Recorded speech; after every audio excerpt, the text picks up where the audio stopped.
Hi, my name is Jeff Agano, and welcome to the Harpin on Rugby preview show. Joining me to look ahead to Saturday's Six Nations kickoff at the Aviva Stadium is someone making Harpin Pod appearance number 105.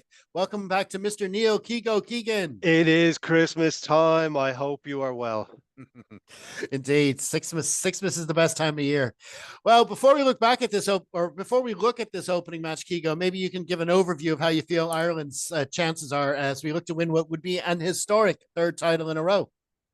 Well, it's interesting because as we were going into November, I was in fine fettle. The banter was high. I was ready to rock, and then you kind of see how November went. Now I know there's a few things we're trying and all that sort of stuff, and that happens. There's obviously going to be a transition period over the next year.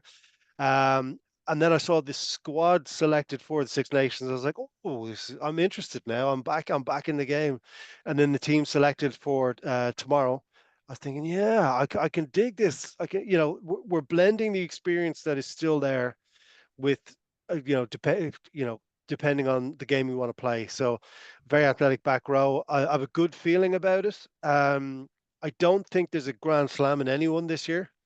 And I think it's going to come down to the France in the Aviva. I think that's the if if it's a thrilling nil all draw, then there's no Grand Slam. So I think there will be winners, but no Grand Slams. And look, I'm always going to say it's us. So I think it's our tournament this year again.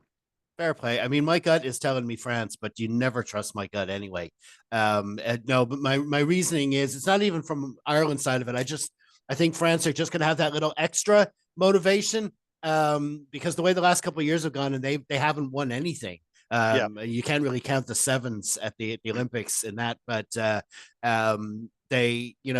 just going to be. I don't know. I think after having the home World Cup and the two Six Nations not going their way, and I really think they're going to be that extra pumped. But they still have to come to Dublin, so a lot can happen. But it's always exciting when it kicks off. And I could just say I have IBS, so I wouldn't trust my guts. But I think the pressure on France. I know this is what we're going to talk about, but I think the pressure is going to tell because when you look at what we're doing with the 10 position, for example, which we'll talk about, they're not they're trying, but at the end of the day, they're going to stick with that 9 and 10 regardless. And of course, you would based on who they are, Ntomac and Dupont. Mm. But the problem then is if something happens to Ntomac more than Dupont, everything switches around. Where you expect Dupont to be, he's not going to be there.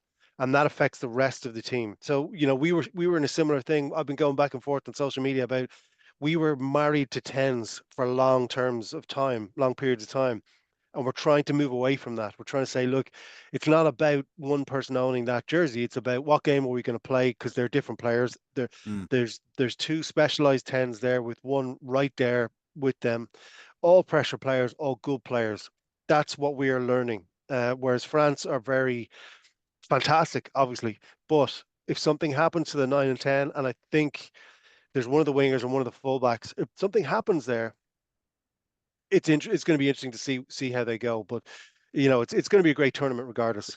Absolutely. Well, let's turn our attention to our feature match of the week, which is of course Ireland v England in round one of the 2025 Guinness Men's Six Nations. This game is taking place at the Aviva Stadium on Saturday, February the 1st, kicking off at 4:45 p.m. TV coverage is on Virgin Media One and ITV. Ireland named their matchday squad on Thursday afternoon. If you're watching on YouTube, it should be right there in the screen. Or for pod listeners, you'll see it in the program notes. Keego has picked up some points about the Irish team for us, starting with, he was just talking about tens. What about Ireland's 10? I think when we say Ireland's 10, I don't think there's one answer anymore. Mm. And I think it's a beautiful place to be. I know we had Sexton, we had O'Gara, we had all the people who went before that. Similar in the midfield, it was Brian O'Driscoll, Gordon Darcy, and that was it. France have Ntomac Dupont. And like I do feel that's where we maybe struggled at times, where it was tough for people to break through. Whereas now, whether there's a kid starting in C Point right now, loving kicking the ball, playing 10, there's a pathway all the way through now. It's not just 110 for decades. So I think, it's Sam's turn tomorrow. It's a great day for him. He's going to attack that England defense. I watched some highlights from England in November. He's gonna have an apron on ready to eat them because he's going to be attacking them all day. But then Crowley's right there as well. He's done nothing wrong, and I think everyone needs to just chill a little bit. We've done the experiment of having Ireland's 10. We've done it, okay? Now we have Ireland's tens, and that's a really, really great place to be. So it's going to be a big day for Sam tomorrow, big day for the team. Yeah, absolutely. I mean, I suppose the media does stoke it a bit as well. They love a bit of Leinster Munster rivalry and stuff. And I mean, we did a video picking what we thought the team was going to be at the weekend, and the three of us on the panel all agreed for Jack Crowley to start. We thought that he'd done enough to keep the jersey, but we're not there. We weren't there in Portugal. We're not there in the training session. We're not Yeah. there in the coaches' room, seeing what plan they have, what kind of game they want to play. And like you say, it's good to have two quality players starting, and they went more with Sam in November, so he's kind of playing his way into the team, and this is a good time to do it as well. And Simon Easterby's first Yeah. time actually running the team, so that's a good focal point to make a difference, so he can maybe put his stamp on the job as well. So we'll Yeah, I see think how that goes. everyone calm down. I think that's the big key. Calm down. This is not about the provincial jersey anymore. We have the green jersey on. We have tens, not just 110. We're not married. We are in a group relationship with tens now, which is good. Indeed. Okay, your second that was that Halfway was through that starting that was sentence. starting to go. Yeah. Your second point is about Ryan Barrett. Yes, I love seeing Ryan Baird in any rugby team. He played for Trinity a few weeks ago. I think he's so athletic. He's great in the line out. He's great at, like Sean O'Brien back in the day, where pace, the first step, he was at full speed. And it's amazing to watch. And I think it's a great threat for us to have on the pitch. And I think it's great with Byrne in the second row. I think with Baird in that back row, I think it just adds so much. He can get to a breakdown fast, he can break a breakdown fast, and he can make a break fast. So it's just a threat everywhere. So it's great to see him on the pitch. It's great to see the trust given to him in the big games as well. Similar when Leinster had a chop tackle issue, whether it's Skelton or whoever, it was Baird's job. And I think we're going to start seeing a more athletic back row. With all due respect to everyone who plays the back row, there's going to be a more athletic back row in Ireland and in Leinster going forward now. Yeah, I mean, if you look back at the last time we played at the Viva Stadium, it was for the Grand Slam a couple of years ago, and they brought Ryan Baird in a specialist job Yeah, into the second row. So it's he can definitely do a job. I think there was a late kind of injury to Joe McCarthy. I think they might have been planning to go with McCarthy and Ryan with Byrne at six. But listen, it's great to see Baird in. He does offer a different kind of skill set, and he can definitely bring it. We love a good Ryan Baird rampage when yeah, he gets a bit of open field, so it'd be really good to see. Your third point is about the bench, the 5-3 split in the bench. yeah, absolutely. Again, I love it. I kind of gutted for Frawley, but I understand why Henshaw's in there. Henshaw's also played massive amounts of positions. And it's great to get him in there. And anytime Henshaw's fit, he's in the squad. But I just love it. There's Murray, and I'm not starting fights with Munster. We're in the green jersey right now. Murray has been playing brilliantly for Ireland for the last kind of 14 months, 16 months. I say turning back the clock. He's early to mid 30s, but he's so smart when he's playing ball in green. He's given a lot of responsibility, and I think he's playing really, really well. And then Crowley is going to get some time as well, so everyone can remain quiet. But I love a 5-3 bench. I think that's the way to go. Yeah, I mean, even if you want to take the provincial fight out of it, but keep the provincial theme. I mean, there's a lot to be said for having two from the same province starting the match Yeah, with yeah, two quality players from the same province coming on, used to each other's games. It's really, it's handy. It's a really strong bench. yeah, I wasn't crazy about Ian Henderson's form in November. But he's a leader. He's the Ulster captain. He's a big presence in the squad. It's good to have him there. Jack Conan will be great off the bench. It's a really strong bench overall. Dan Sheehan, yeah, tough on Frawley, also tough on Jamie Osborne. I mean, we were talking about the two of them. That's that we keep going back to that South Africa series, but the ceiling seemed infinite for them after that. But it's just the way things have transpired since they both missed out. They're both very unlucky, but there's 4 more matches after this. There's plenty of time for them to be involved. But yeah. it is indeed a very strong bench. Okay, so now it's time to have a look at the English match day squad. Of course, a late Marcus Smith drop goal won the day against us at Twickenham last season. But since that day, they've only had 2 wins against Japan, either side of a 5-game losing run. So overall, 2024 was a poor year by their standards. What do you make of their lineup, Keego? Huge amount of recognizable names. There's some age in there. Itoji's 114 years of age at Mm-hmm. this stage. Still doing a shift, but he's, I think I think the problem is not on the pitch for England, it's off the pitch. The skill level is there, the ability is there. It's similar to the football team, I suppose. It's all between the ears and how the coach coaches, how the manager manages. And I think when you get your backroom staff, when they start just walking off the job, they'd rather not work than work. I think that's a massive issue. I think Borthwick is a prickly character, a difficult character, and he played a game of rugby that I don't think England supporters want to see. And I think the team is more capable of playing good rugby than he wants them to, if you like.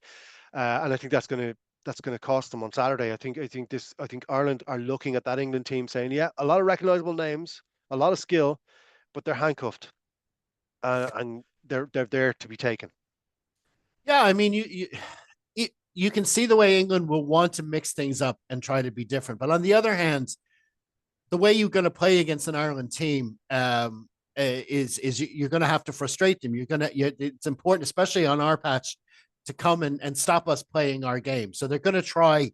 They're going to try different ways to slow us down, to try to frustrate us. And no better man than Maro Itoje to lead the way doing that. And he's got the captain's armband now, so he's got that Mhm. captain's invisibility shield that comes with, and that he's been a bit of a penalty magnet over the years, but he's got that now, and I actually think he could make a good captain of England, and we'll see how that goes. But yeah, I mean, when you look at the lineup one on one, uh, the back row, the Curry twins are going to be there. If I was them, I'd dress exactly the same.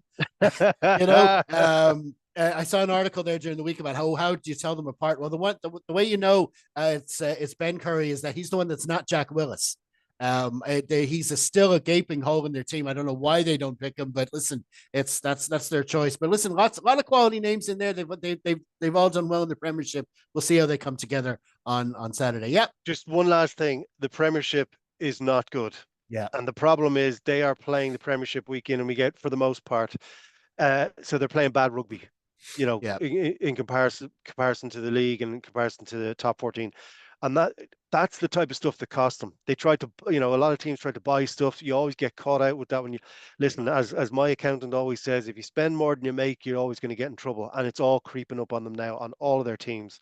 And they're playing garbage every week, look, if we're being honest. And it's very difficult to remember what elite level is when you're not playing elite level ball every week, and eventually catches up with them. Yeah, we saw that a couple of weeks ago. The Premiership leaders, Bath. I mean, they did well. They got off to a flying start, but eventually Leinster would be able to, hit them in other areas Yep. as well and grind them down. So, Yep. so it's definitely a step up. Okay, so let's look at the officials now. Ben O'Keefe is holding the whistle, mostly New Zealand officials, but Holly Davison as well as one of the assistants. The weather for Dublin 4 on Saturday evening is supposed to be cloudy with a couple of showers. Relatively windy, 60% chance of rain. So be sure to cover up if you're going. Bring the old ponchos if you're going to the game.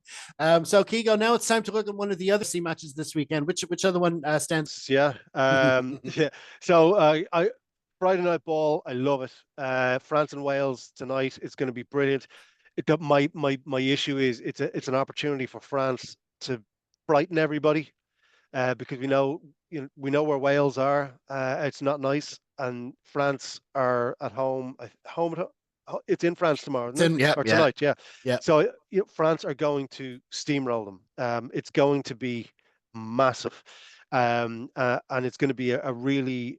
I think France are going to really play well because they're not frightened of Wales, not even from the water boy up to the coach.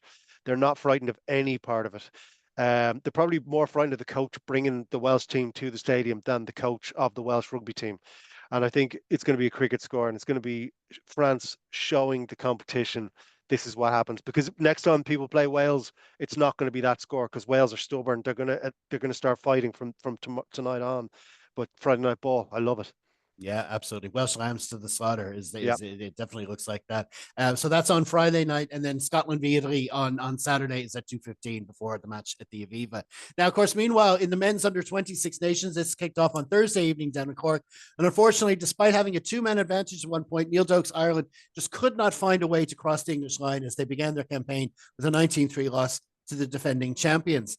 And in the Celtic Challenge, the tournament leaders Wolfhounds play Saturday morning at Glasgow, while the Clovers host the Welsh side Brighton Thunder at the Kingspan. Right, so it's head on the block time, Keego. How do you see it going at the Aviva on Saturday? I'm trying to remember what I put in the predictor league because I really need to improve that. Hmm. It's an Ireland win. I'm going to say 10 points. I think it's 10 points. Yeah, I mean, like I say, England obviously they're going to come with a plan. They're going to come, and it's just how it's always how we react to it. But that's a good position to be in. You're the one that they're going after, as opposed to you're chasing it from the kickoff. Where we're definitely going to be favorites. England can definitely do well themselves. They can definitely give us a challenge, but I think we have enough to meet that challenge. So that's the high expectations going into it. And of course, if we don't have any hope of winning anything, this Six Nations, we do have to win this one. Yeah. So we'll see how Yeah. that goes. Okay, listen, we're going to leave it there, man. Many thanks for joining us. What stand-up gigs do you have coming up? So we're in the run into the big tentpole gig of this quarter in March in the Mill Theatre. We did a sold out Greystones last night, so that was great fun. Recovery today. So yeah, it'll all be on KeegoLaughs.com. Great stuff. And you'll find all those links in the program notes. So many thanks to you all for checking out our latest preview show. If you can, tune into Dublin South FM for the 5 o'clock news. You'll catch our latest Harpin segment there. And be sure to enjoy the match wherever you are and leave a comment on our Facebook page after the full-time whistle. We will, of course, have a wrap pod for you, which we'll record on Sunday night. Hopefully, you'll help us out by liking, sharing, and subscribing. In the meantime, stay safe, everyone. Slán.